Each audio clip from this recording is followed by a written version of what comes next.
This is the A7R Mark III, Sony's latest full-frame mirrorless camera. The Mark III shares the same 42 megapixel back-illuminated CMOS sensor as the A7R Mark II, but it improves the circuitry to deliver a high dynamic range and also inherits the A9's image processing with its improved colours, noise reduction and detail. Meanwhile, the 4K video gains hybrid log gamma HDR, the built-in stabilisation is more effective, the autofocus faster, and burst shooting doubled to 10 frames per second with continuous AF. Externally, the A7R Mark III appears to share the same body as the Mark II, at least when viewed from the front or the top, although Sony claims the weather sealing is a little better. Turn to the back though and you'll find the A7R Mark III inherits some key controls from the Alpha A9. You get a larger rear wheel with much more tactile feedback than before.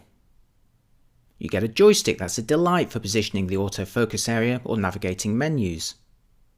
Above this is an AF on button beloved by so many photographers. And to its left, a much more sensibly located movie record button. Oh, and the screen is now touch sensitive too. The Mark III also inherits the high resolution quad VGA viewfinder of the A9, and here you can see the eye detection tracking the model in continuous autofocus mode, followed by the typical blackout you can experience when shooting at 10 frames per second with the mechanical shutter. And while you still need to hold a button down like a shift key in AFC mode, it still tracks remarkably well. Continuous autofocus is also supported with the silent electronic shutter at 10 frames per second, and if you prefer you can reduce the speed to 8 frames per second using either shutter for live feedback. Turn the camera to the grip side and you'll find a taller door which opens to reveal dual SD memory card slots that thankfully now support relay recording. On the opposite side, Sony's fitted both USB-C and USB 2 ports allowing tethering and USB power simultaneously.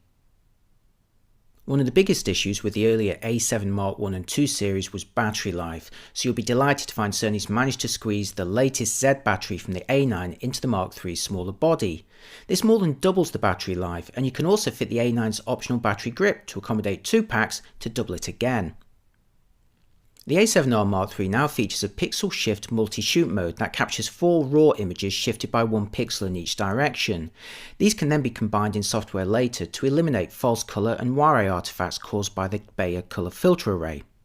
The capture process takes a minimum of 4 seconds, so it's best suited to static subjects shot from a tripod. Unlike the Olympus multi-shoot mode, it won't boost the resolution and it won't assemble the images in camera for you, but early examples I've seen certainly showed improved colours and reduced moire. Like the Mark II before it, there's sufficient resolution on the sensor to film 4K video with either the full frame or in a cropped APS-C Super 35 mode with a 1.5 times field reduction. Here's an example of the full 4K frame mode with the FE 24-105mm at 24mm. Graders will also be pleased to learn their support now for S-Log3. Sony's also added support for hybrid log gamma HDR when used with a compatible display. And now here's the same scene filmed from the same position with the same lens in the Super 35 mode with that 1.5 times field reduction.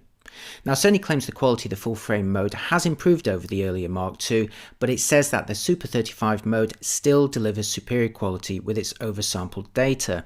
Now that's fine, but of course when filming in Super 35 mode you effectively lose the benefit of having a full frame sensor. It's like you're using an APS-C model. Thanks to the built-in stabilisation, it's possible to handhold video fairly effectively, especially if you're using a lens that also has optical stabilisation. I filmed this handheld with the new FE 24-105mm f4G OSS lens at 3200 ISO using the full frame 4K mode. 4K is still limited to a top frame rate of 30 frames per second, but if you shoot in 1080p you can now do it at up to 120 frames per second. For this clip I used the S&Q mode to capture at 120 frames per second, but play back at 24 frames per second for a 5 times slowdown. That's all done in camera. Although if you need audio, you can simply set 120 frames per second at 1080p and slow it down later in post.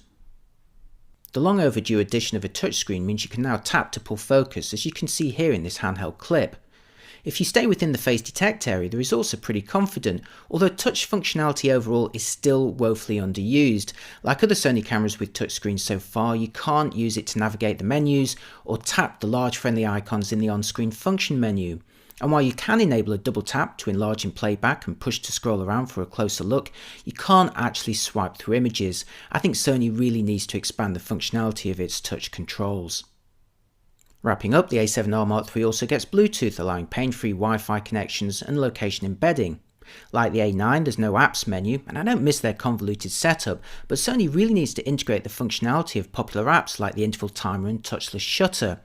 I mean, every other camera at this price point, and some at much lower prices, have got time-lapse, interval timer and bulb timer facilities, and they're sorely lacking from the A7R Mark III.